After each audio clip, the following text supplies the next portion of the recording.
이것은 스승의 목소리이다. 외침과 어루만짐이다.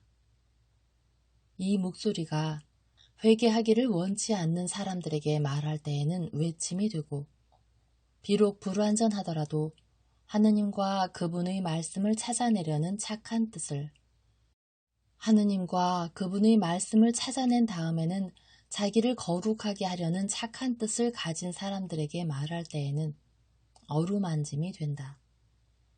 이 사람들에게는 말씀이 친구의 어루만짐이 되고 예수의 축복이 된다. 45. 예루살렘 입성 전 안식일. 두 등불의 우화. 샬렘의 기적에 적용된 우화. 582. 1947년 3월 26일. 며칠 동안 비가 오고 나서 날씨가 개었고 아주 깨끗한 하늘에는 밝은 태양이 빛나고 있다. 땅도 비가 청소를 해준 덕에 대기처럼 깨끗하다. 자연이 얼마나 신선하고 깨끗한지 마치 불과 몇 시간 전에 창조되기라도 한 것 같다. 맑은 아침에 모든 것이 빛나고 만물이 노래한다. 예수께서는 정원의 가장 먼 오솔길을 따라 천천히 거닐고 계신다. 늙은 정원사 하인 한 사람만이 아침 이른 시간 그분의 혼자만의 산책을 지켜본다. 그러나 아무도 그분을 방해하지 않는다. 오히려 사람들은 그분을 혼자 계시게 하려고 소리 없이 물러간다. 더구나 오늘은 안식일, 휴식하는 날이라 정원사들은 일하지 않는다. 그러나 그들의 생애만큼이나 오래된 습관으로 인하여 그들은 밖에 나와 초목과 벌통과 꽃을 살펴보고 있다. 그것들에게는 안식일이 없어 4월의 햇빛과 부드러운 바람 안에서 향기를 내뿜고 살랑거리고 윙윙거린다. 그러다가 정원은 천천히 분주해진다. 처음에는 이 집에 고용된 하인들, 그 다음에는 사도들과 여자 제자들, 맨 마지막으로 라자로가 나온다. 예수께서는 그들과 합류하시며 그분께서 항상 하시는 말로 인사하신다. 선생님, 언제부터 여기 계셨습니까? 라자로가 예수의 머리카락에서 이슬방울들을 털어내며 묻는다. 새벽부터 있었소. 당신의 새들이 하느님을 찬미하라고 나를 불렀소. 그래서 이리로 나왔소. 창조 세계의 아름다움 안에서 하느님을 묵상하는 것은 그분을 공경하는 것이고 감동한 영혼으로 기도하는 것이요. 그리고 땅은 아름답소. 그리고 하루, 오늘과 같은 하루의 이 첫 시간들에는 땅이 그 존재의 첫날들에 그랬던 것처럼 신선하게 우리에게 나타나오. 참으로 파스카다운 날씨입니다. 그리고 날씨가 좋아졌습니다. 월초에 순풍이 불어오며 날씨가 좋아졌으니까 좋은 날씨가 계속될 겁니다. 베드로가 말한다. 그 말을 들으니 기쁘구나. 비 오는 파스카는 슬퍼. 게다가 비는 곡식에도 해롭습니다. 지금은 수확기가 가까워졌으니 나달은 햇볕을 많이 쬐야 합니다. 바르톨로메오가 말한다. 나는 여기 평화롭게 있는 게 참 좋아. 오늘은 안식일이라 아무도 오지 않을 거야. 우리 가운데 외부인들은 없을 거야. 안드레아가 말한다. 당신의 말은 틀렸소. 손님 한 명이 있어요. 어린 손님이요. 선생님, 그 애가 아직 자고 있습니다. 침대가 부드럽고 배도 부르니 아이가 오래 자는군요. 저는 그 애를 보러 갔었습니다. 나오미가 그 애를 지키고 있습니다. 라자로가 말한다. 그런데 그 애가 누굽니까? 언제 왔어요? 누가 그 애를 데려왔습니까? 그 애가 어린이인 것처럼 말을 하니 말입니다. 남자들과 여자들이 묻는다. 어린 남자아이입니다. 불쌍한 아이요. 그 아이의 고통이 그를 이리로 데려왔어요. 아이는 저기 대문의 창살에 매달려 집 안을 보고 있었습니다. 그런데 선생님께서 그 애를 안으로 데려오셨습니다. 우리는 그 일에 대해서 아무것도 알지를 못했었네요. 왜 그랬습니까? 그 아이에게 평화가 필요했기 때문이다. 예수께서 대답하신다. 또한 라자로의 집에서 사람들은 조용히 있을 줄을 알기 때문이다. 말씀을 끝내실 때 그분의 얼굴은 깊은 생각에 잠겨 있다. 하인 하나가 와서 마르타에게 무언가를 말하고 나서 물러갔다가 곧 양젓 항아리와 컵과 버터나 꿀을 바른 빵을 담은 쟁반들을 가지고 오는 다른 하인들과 함께 돌아온다. 그들 모두는 여기저기 흩어져 있는 의자들에 앉아 식사를 한다. 그 다음에 그들은 다시 선생님의 주위에 모여 그분에게 비유 하나를, 니산달의 이 날처럼 맑고 아름다운 비유 하나를 말씀해 주시기를 청한다. 하나가 아니라 2개의 비유를 들려주겠다. 들어라. 어떤 사람이 어느 명절날에 주님을 공경하기 위하여 2개의 등불을 켜놓기로 결정했다. 그래서 그는 같은 크기의 그릇 2개를 가져다 놓고 각각에 똑같은 양의 똑같은 품질의 기름을 넣고 똑같은 심지를 꽂았다.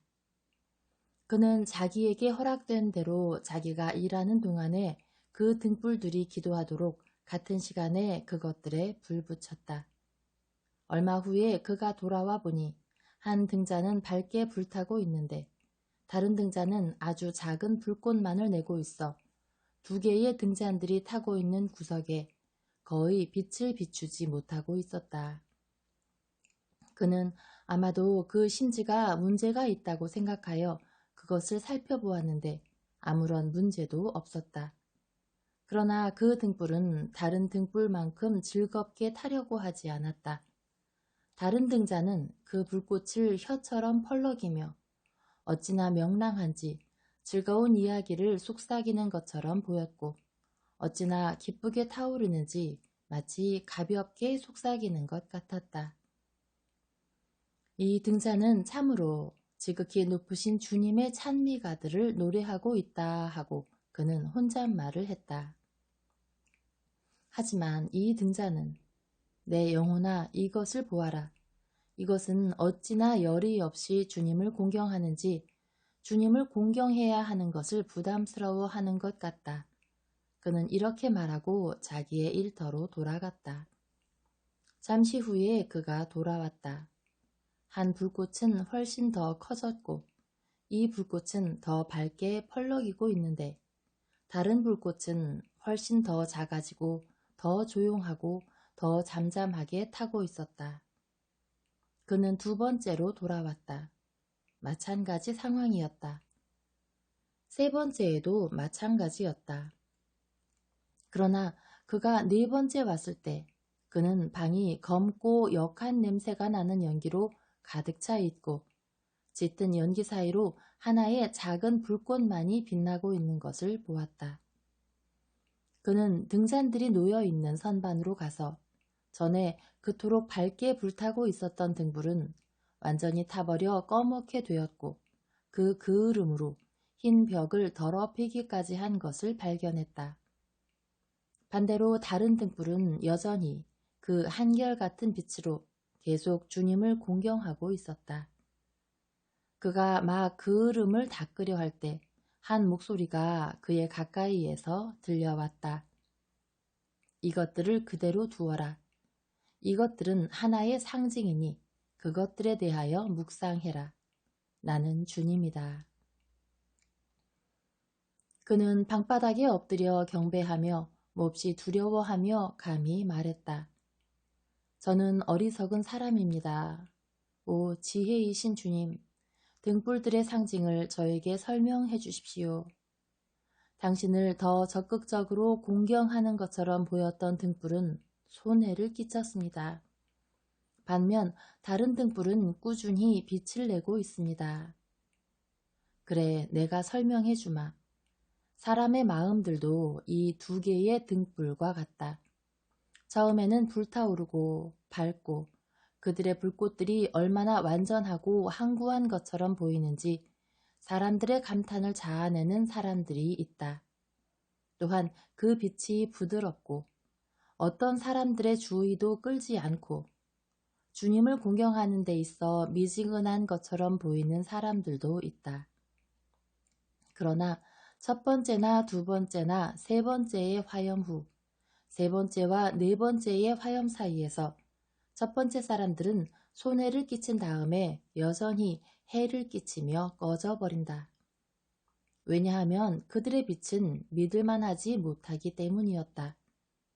그들은 주님보다 사람들을 위하여 빛나기를 원했고 그들의 교만이 아주 짧은 시간 내에 공기마저 더럽힌 검고 짙은 연기 가운데에서 그들을 태워버렸다. 다른 사람들은 오로지 하나의 꾸준한 의지를 가지고 있었는데 그것은 하느님만을 공경하는 것이었다. 그래서 그들은 사람들이 칭찬하는지 여부는 아랑곳하지 않고 오래가고 깨끗한 불꽃으로 연기와 악취 없이 자신들을 불태웠다. 한결같은 빛을 본받아라. 그것이 주님을 기쁘시게 하는 유일한 것이니 말이다. 그는 고개를 들었다. 연기가 가셔서 공기가 깨끗해졌고 지금은 충실한 등불의 별만이 홀로 하느님을 공경하기 위하여 깨끗하고 꾸준하게 빛나고 있었고 마치 등잔의 금속이 순금이라도 되는 양 그 등잔을 반짝이게 하고 있었다. 그리하여 그는 그 등불이 아주 여러 시간 동안 항상 변함없이 빛나다가 마침내 연기도 악취도 없이 자신을 더럽히지 않고 한 번 섬광을 내며 조용히 꺼지는 것을 살펴보았다. 그것은 그 생명의 마지막 순간까지 주님을 합당하게 공경한 다음 하늘을 향하여 올라가 별들 사이에 자리 잡는 것 같았다. 내가 진실로 너희에게 말한다. 많은 이들이 처음에는 불타오르고 사람들이 행동의 겉모습만을 볼 줄 아는 세상 사람들의 감탄을 불러일으키지만 그 다음에는 시커멓게 타버리고 몹시 자극적인 연기로 얼룩지게 하며 멸망한다. 또한 내가 진실로 너희에게 말하는데 하느님께서는 그들의 불타오름을 주목하시지 않는다. 왜냐하면 그분께서는 그것이 인간적인 목적을 위하여 교만하게 타는 것을 보시기 때문이다. 두 번째 등불을 본받아 시커멓게 타지 않고 그들의 항구적인 사랑에 마지막 고동으로 하늘을 올라갈 줄 아는 사람들은 복되다. 이건 얼마나 이상한 비유인가. 그러나 맞는 말씀이야. 아름다워. 나는 이것이 마음에 들어. 나는 우리가 하늘로 올라가는 등잔들인지를 알고 싶네. 사도들은 그들의 느낌들을 서로 교환한다. 유다는 물어뜯을 기회를 발견한다. 그의 물어뜯는 말은 막달라의 마리아와 제베데오의 요한에게 향한다. 마리아, 조심해요. 그리고 요한 자네도. 자네들은 우리 가운데에서 불타오르는 등잔들이야. 자네들에게 불행이 닥쳐오지 않게 하게. 막달라의 마리아가 그에게 막 대답하려고 한다. 그러나 그녀는 자기의 마음속에서 올라온 말들을 입 밖에 내지 않으려고 양 입술을 깨문다. 그녀는 유다를 바라본다. 그녀는 그를 바라보기만 한다. 그러나 그녀의 시선이 어찌나 격렬한지 유다는 웃음과 그녀를 바라보기를 멈춘다. 마음은 온유하지만 사랑으로 불타고 있는 요한이 온유하게 대답한다. 내가 얼마나 무능한지를 생각하면 나에게 그런 일이 일어날 수도 있을 걸세. 그러나 나는 주님의 도우심을 신뢰하네. 그래서 나는 내가 주 우리 하느님을 공경하기 위하여 마지막 방울까지, 그리고 마지막 순간까지 탈 수 있기를 바라네. 그럼 다른 비유는요? 선생님께서는 2개를 약속하셨지요. 알페오의 야고보가 말한다.